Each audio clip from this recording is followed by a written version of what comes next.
Hello everyone and welcome back to my channel. If you're back, if you are new, welcome to my channel. I'm Shayna and have another true crime case for you today. Just my usual disclaimer, this is all information that I have found online that I've compiled into a video for educational and entertainment purposes. This case does not have quite enough, not notoriety, but a lot of people don't know about this case. And I know that a lot of people don't know about this case because I didn't know about this case and I am a true crime junkie. So when I found out about it about a month ago, I immediately dived into it because it just perplexed me how something like this could happen twice, but it did. So today I'm telling you the story of Gregory Green and how he killed his family twice. Gregory Green was born in 1966 and he was born in Michigan. He grew up in a relatively religious household. He was a regular churchgoer, but aside from that, there isn't a lot of information as far as his childhood is concerned and his upbringing. We just know that he was a normal person who went to church sometimes. Not sometimes, he went to church all the time. He seemed to be a pretty religious person. And when he was in his 20s, he met a woman named Tanya and they fell in love, they got married, and Tanya found out she was pregnant late in 1990.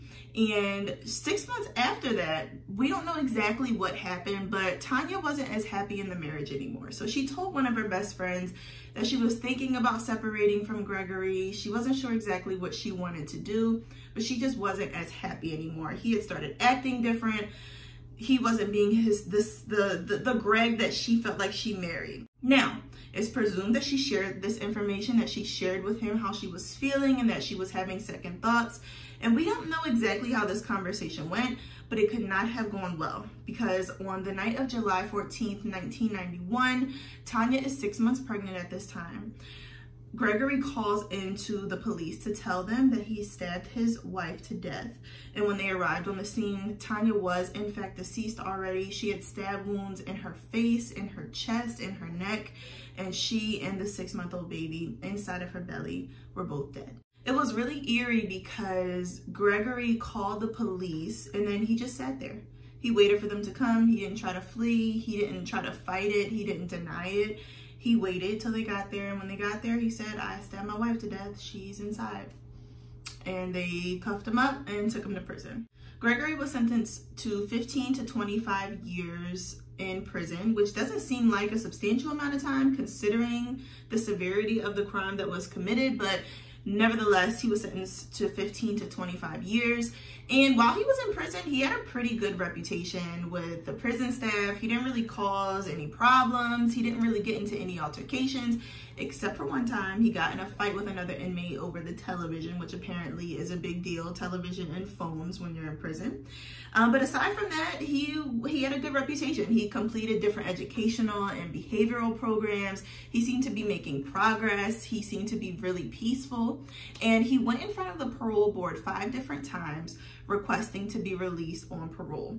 The first 4 times, obviously, he was denied. And the reason that the parole board kind of shied away from giving him the chance was because he didn't seem to be remorseful enough for them. He, in some ways, blamed Tanya for her own death. He didn't seem to be upset or mad at himself about what he had done. He kind of just was straight-faced and said, yeah, she brought it on herself.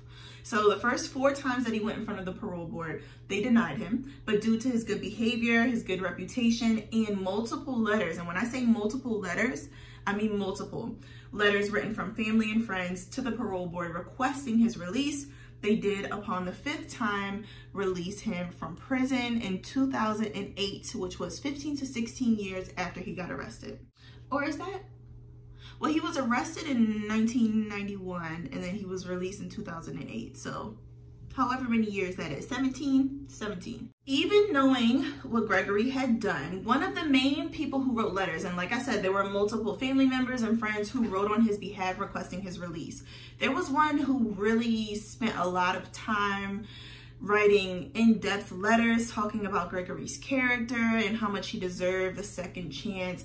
This person's name was Pastor Fred Harris, and he was a pastor at the church that Gregory attended. Now, he is quoted saying, and I'll read it to you, "Gregory and I were friends before this mishap, and he was incarcerated. He was a member of our church. I feel he has paid for his unfortunate lack of self-control and the damage he has caused as much as possible and is sorry.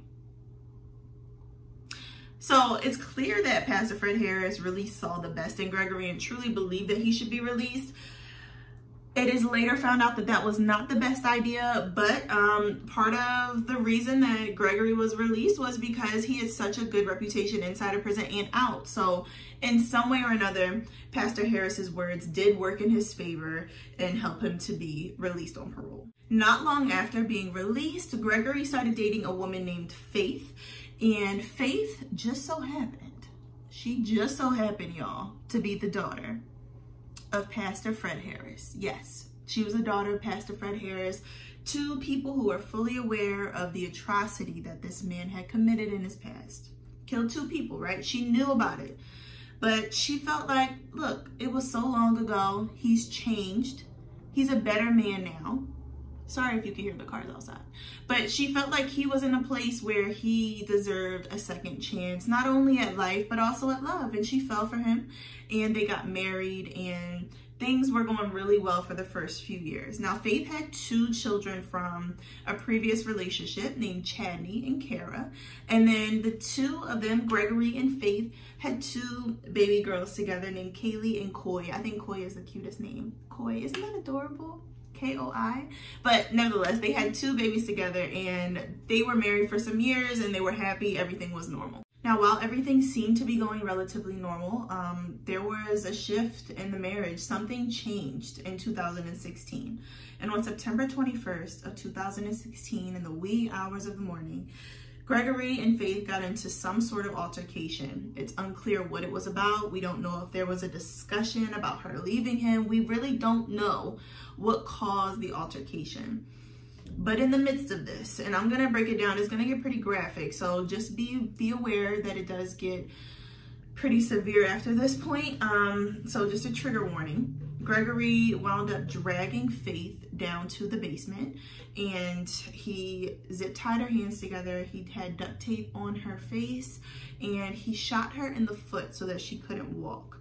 But he didn't kill her. He took a box cutter, he slashed her face on both sides, ranging from this area here all the way down to her chin, and she still has a big scar from what he did to her. And it's unclear if the children heard what was happening and they came down to the basement, or if Gregory forced them to the basement.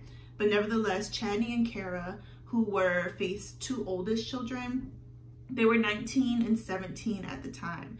They were in the basement, and Gregory shot them execution style right in front of Faith, and she saw her two oldest children be killed right in front of her face. Remember, Faith and Gregory had two kids from the last few years. They had Kaylee and they had Coy, and they were 4 and 5 at the time.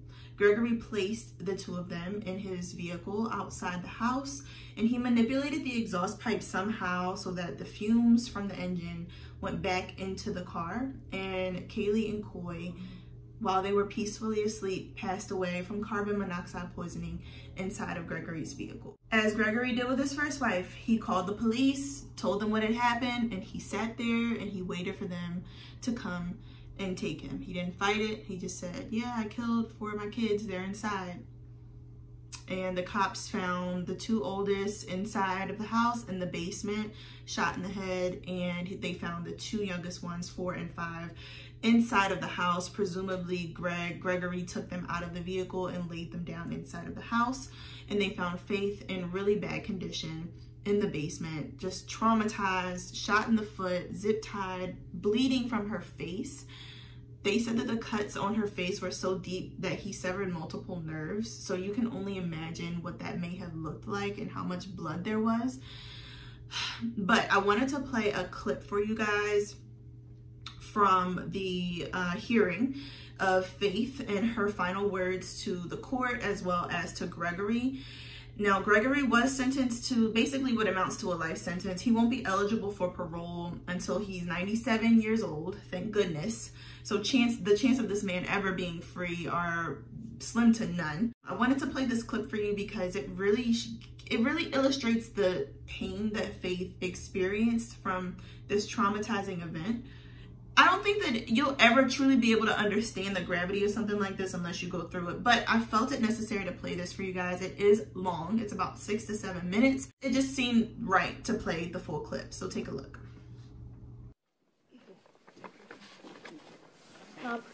Please state your name for the record. Faith Green. Okay. Go ahead, Your Honor.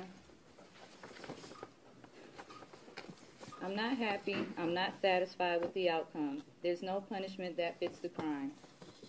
Not even torture and death would be justice. Your justice will come when you burn in hell for all eternity for murdering 4 innocent children, all because you're insecure as a man. Plus the other 2 lives you took. You are a con artist, you are a monster, you are a devil in disguise. You are now forever exposed. I've thought over and over again what I would say, even though it doesn't even matter. First of all, I am not and did not and will not suffer like you intended for me to do. What you tried to do didn't work. I am and was a damn great mother to all of my children. I was their mother and father. I'm the one who took out the time with each and every one of them. I taught them how to do things as well as people in my family and friends. I taught Chadney how to treat a woman with respect, how to fill out a job application, mock interviews, how to pay bills, encouraging him to give his all in his schooling, producing movies, and his drawings. He was a great artist. He graduated from Specs Howard for digital media arts. He wanted to be a producer to make movies. I taught Kara to stay focused, aim high. I showed her how to drive, how a young lady is to carry herself in an orderly manner. Be all that you can be. Try out for everything that you're interested in doing. Pursuing higher education. We were filling out college applications. She wanted to be an OBGYN doctor. She was going to graduate this year from high school. I taught Coy to be open to new things like learning a new language, be confident in doing her schoolwork and in herself. She loved doing arts and crafts with me, letting her imagination run wild. She loved dressing up and putting on my high heels. She would make me laugh, looking at me over her glasses, like a little old lady. She loved ballet, cheerleading, and planting flowers with me. My Kaylee had the greatest memory. She loved singing. She loved to carry her purse, which was always filled with hand sanitizer and lip gloss. She loved getting her nails painted and sometimes doing it herself. She also loved ballet and cheerleading. She loved balloons and playing outside. I taught them to be giving, loving, and respectful, to help others, to volunteer. They were not selfish children. Coy and Kaylee were learning about kids less fortunate than themselves. I took them with me to purchase items for Christmas and explained to them what we were doing to make them happy. I always encouraged them and told them that they can do anything they put their minds to do. Those are the lives that you took. You tried to separate them from each other. They are siblings who loved each other and spent time with one another. Trying to split them up didn't work. They are together more than ever. Chadney and Kara are still watching over their little sisters, Coy and Kaylee, forever. I carried each one of them in my womb for 9 months and raised them. Nothing or no one, sure as hell, not you, can break me or break my bond with them. But while I stand up here trembling with fear, I put on my bravest face to be in the same room with the man who murdered all 4 of my children. 2 of them violently in front of me with a gun, Chadney and Kara.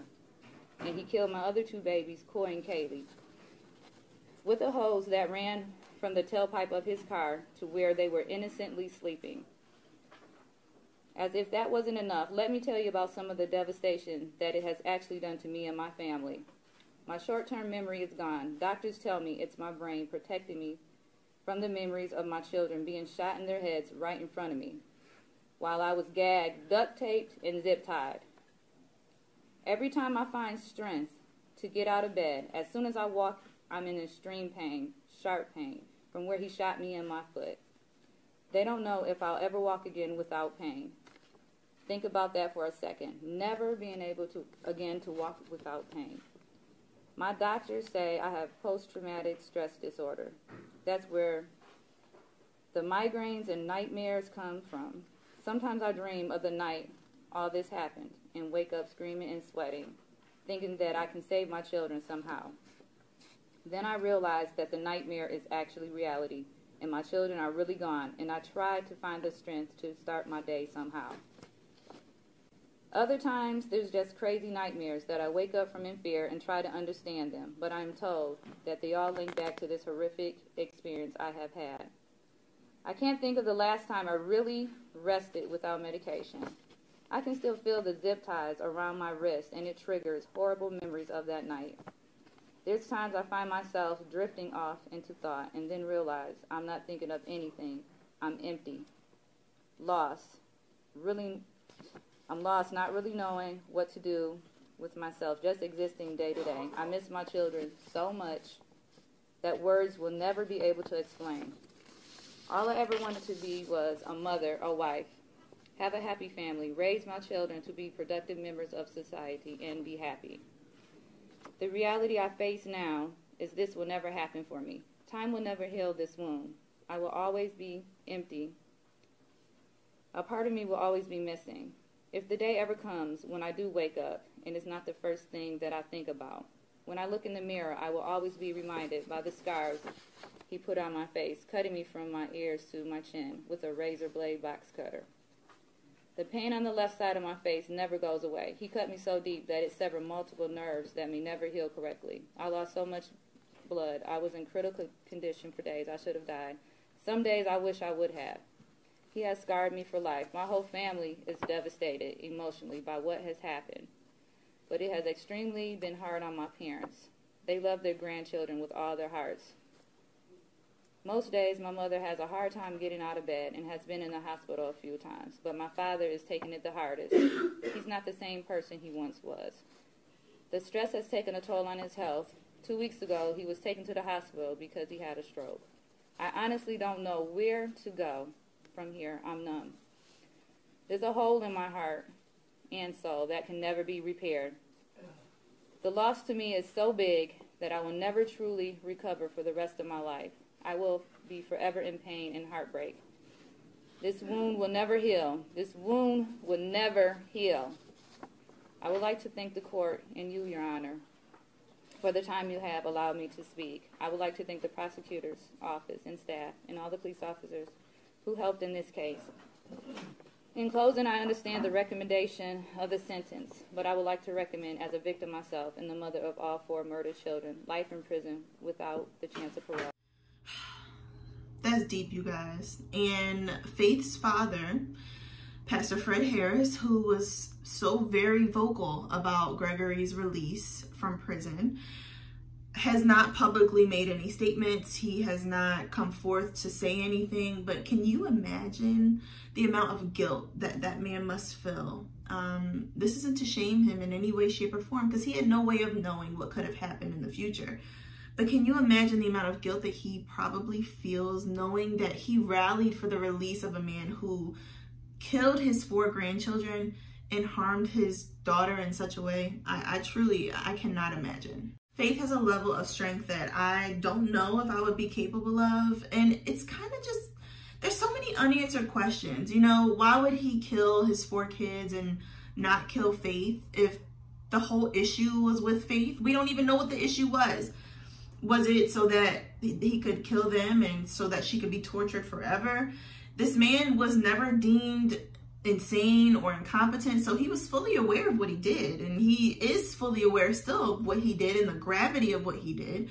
But the remorse and the real sincere apology was just never there, and the lack of just care for human life is deplorable to me. But he's in prison where he will be for the rest of his life, so I guess that's the only silver lining in this situation. But I've rambled on long enough. Thank you so much for watching. If you made it this far, you are loyal, you really are, and I appreciate you. And I look forward to seeing you in the next video. Peace.